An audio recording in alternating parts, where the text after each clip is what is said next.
Lisa ist 23 Jahre alt und wohnt in einer kleinen Stadt in Süddeutschland. Eines Tages bekommt sie ein Jobangebot in Berlin. Sie ist zuerst überrascht und ein bisschen ängstlich, aber auch neugierig. Ihre Eltern sagen, Berlin ist groß und spannend. Du wirst dort viel lernen. Lisa überlegt 2 Tage lang. Dann sagt sie, ja, ich fahre nach Berlin. Ich möchte etwas Neues erleben. Lisa hat jetzt 2 Wochen Zeit, um alles zu planen. Sie kündigt ihre alte Wohnung, kauft ein Bahnticket und sucht im Internet nach einem WG-Zimmer in Berlin.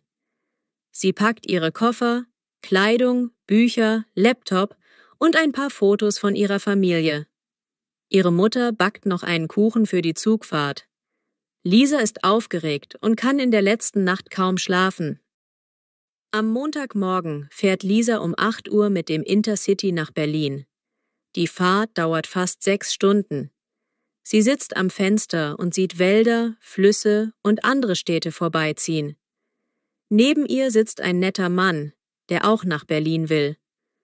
Sie reden ein bisschen über das Wetter und die Stadt. Lisa isst ein Stück Kuchen und hört Musik. Ihr Herz klopft schnell, weil sie an ihr neues Leben denkt. Um 14 Uhr kommt der Zug am Berliner Hauptbahnhof an. Lisa steigt aus und sieht viele Menschen, Geschäfte und Rolltreppen. Alles ist belebt und laut. Sie holt ihren Koffer und kauft sich ein Ticket für die S-Bahn. Dann fährt sie in den Stadtteil, wo sie ihr WG-Zimmer gemietet hat. Unterwegs staunt sie über die hohen Häuser, großen Werbetafeln und bunte Graffiti an den Wänden.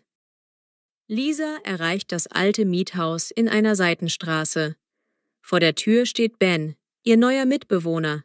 Er sagt, »Hallo Lisa, willkommen in unserer WG.« Sie gehen ins 2. Obergeschoss. Das Zimmer ist klein, aber gemütlich. Es hat ein Bett, einen Schreibtisch und ein Fenster mit Blick auf den Hinterhof. Lisa stellt ihren Koffer ab und ist erleichtert. Endlich angekommen! Lisa räumt ein paar Sachen aus und hängt ein Poster an die Wand. Dann isst sie mit Ben in der Küche ein einfaches Abendessen. Nudeln mit Tomatensauce. Sie reden über Berlin und die WG-Regeln. Später telefoniert Lisa mit ihren Eltern. Sie sagt, »Ich bin gut angekommen, die Wohnung ist in Ordnung.« Dann legt sie sich ins Bett, hört die Geräusche der Stadt und schläft schnell ein. Am nächsten Morgen steht Lisa früh auf. Sie duscht, trinkt einen Kaffee in der WG-Küche und fragt Ben, »Wie komme ich zum Büro?« Er erklärt, »Nimm den Bus bis zum Alexanderplatz, dann die U-Bahn eine Station.« Lisa packt ihre Tasche und geht los. Im Büro lernt sie ihre neuen Kollegen kennen. Alle sind freundlich. Lisa bekommt einen Schreibtisch neben einer Kollegin namens Sarah, die ihr alles erklärt. In der Mittagspause essen Lisa, Sarah und ein Kollege namens Robert in einem kleinen Imbiss um die Ecke. Sie bestellen eine Gemüsesuppe und ein Brötchen. Lisa erzählt, dass sie neu in Berlin ist. Sarah sagt, »Wir zeigen dir gern die Stadt.« Robert stimmt zu. »Ja, es gibt viele Museen, Parks und Cafés.« Lisa freut sich und denkt, »Ich bin nicht allein. Das ist schön.« Nach der Arbeit fährt Lisa in die WG zurück. Ben ist noch nicht da. Lisa isst schnell ein Brot mit Käse, zieht eine Jacke an und geht vor die Tür. Sie spaziert durch ihre Straße und sieht viele Läden. Eine Bäckerei, ein Asia-Restaurant, einen kleinen Supermarkt. Auf dem Spielplatz spielen noch Kinder. Die Luft ist kühl, aber Lisa findet es erfrischend. Sie fühlt sich frei und neugierig. Am Samstag muss Lisa Einkäufe machen. Sie entdeckt in der Nähe einen Wochenmarkt. Dort gibt es frisches Obst, Gemüse und Brot. Die Verkäufer rufen laut ihre Preise. Lisa kauft Äpfel, Tomaten und ein dunkles Brot. Dazu kauft sie noch ein bisschen Käse. Auf dem Rückweg lächelt sie. Alles ist so bunt und lebendig hier. Am Sonntag treffen sich Lisa und Sarah in einem Café. Sie trinken eine heiße Schokolade und reden über alles Mögliche, über Musik, Bücher und Urlaubspläne. Sarah ist in Berlin geboren und kennt viele Geheimtipps. Sie sagt, komm doch nächstes Wochenende mit, wir machen einen Ausflug zum Wannsee. Lisa nickt begeistert. Gerne! Ich möchte mehr von Berlin sehen. Eine Woche später ist es soweit. Lisa, Sarah und Robert fahren mit der S-Bahn zum Wannsee. Dort gibt es viel Natur, einen großen See und einen Strand zum Baden. Das Wetter ist sonnig, aber ein bisschen windig. Sie spazieren am Ufer entlang und essen eine Currywurst. Lisa macht viele Fotos mit ihrem Handy. Sie lacht. Das ist Urlaub in der eigenen Stadt. Eines Abends kommt Lisa nach Hause und bemerkt, dass das Licht im Flur nicht geht. Ben sagt, die Glühbirne ist kaputt und wir haben keine neue mehr. Lisa zuckt mit den Schultern. Kein Problem, morgen kaufe ich eine. Am nächsten Tag geht sie in einen Baumarkt, findet eine passende Lampe und schraubt sie nach der Arbeit in den Flur ein. Jetzt ist es wieder hell.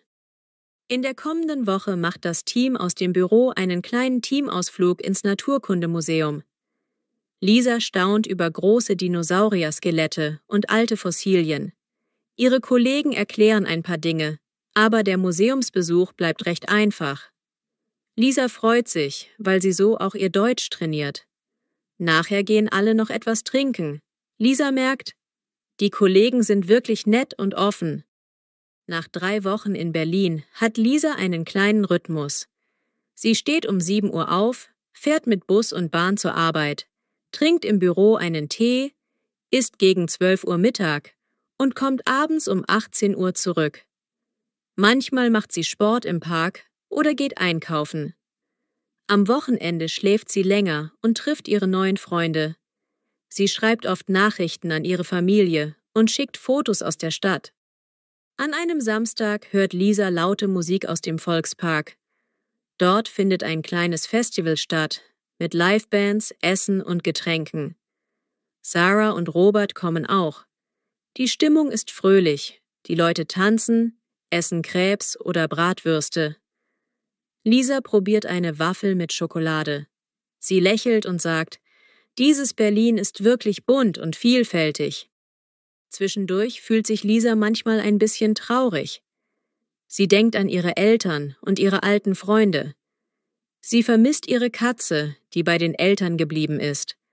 Dann telefoniert sie eine halbe Stunde mit ihrer Mutter. Die Mutter erzählt von den Nachbarn, von alten Schulfreunden und vom Wetter. Lisa sagt, mir geht es gut, aber manchmal ist Berlin zu laut. Ihre Mutter antwortet beruhigend, du schaffst das. Nach 2 Monaten beschließt Lisa, ihre Eltern für ein Wochenende zu besuchen. Sie nimmt wieder den Zug und kommt abends an. Ihre Mutter hat einen leckeren Eintopf gekocht und der Vater fragt viel über Berlin. Lisa sagt, die Arbeit macht mir Spaß. Ich lerne jeden Tag etwas Neues. Sie fühlt sich geborgen in ihrem alten Kinderzimmer, aber sie weiß auch, Berlin ist jetzt ihr neuer Alltag. Am Sonntagabend fährt Lisa zurück nach Berlin. Im Zug denkt sie, ich freue mich auf meine WG, meine Kollegen und meine Freunde. Sie merkt, dass sie jetzt 2 Welten hat, ihre Heimatstadt und ihr neues Leben in der Hauptstadt. Sie hat Pläne. Sie möchte einen Sprachkurs machen, vielleicht ein neues Hobby finden und Berlin noch besser erkunden. Montagmorgen ist Lisa wieder am Schreibtisch im Büro. Sarah lächelt. Na, wie war dein Wochenende zu Hause? Lisa antwortet, sehr schön, aber ich bin auch froh, wieder hier zu sein. Sie spürt, dass sie gewachsen ist. Berlin ist nicht mehr fremd. Sie hat einen Alltag, Freunde und ein Ziel vor Augen. In diesem Moment weiß sie, hier beginnt ein spannendes, neues Kapitel in ihrem Leben.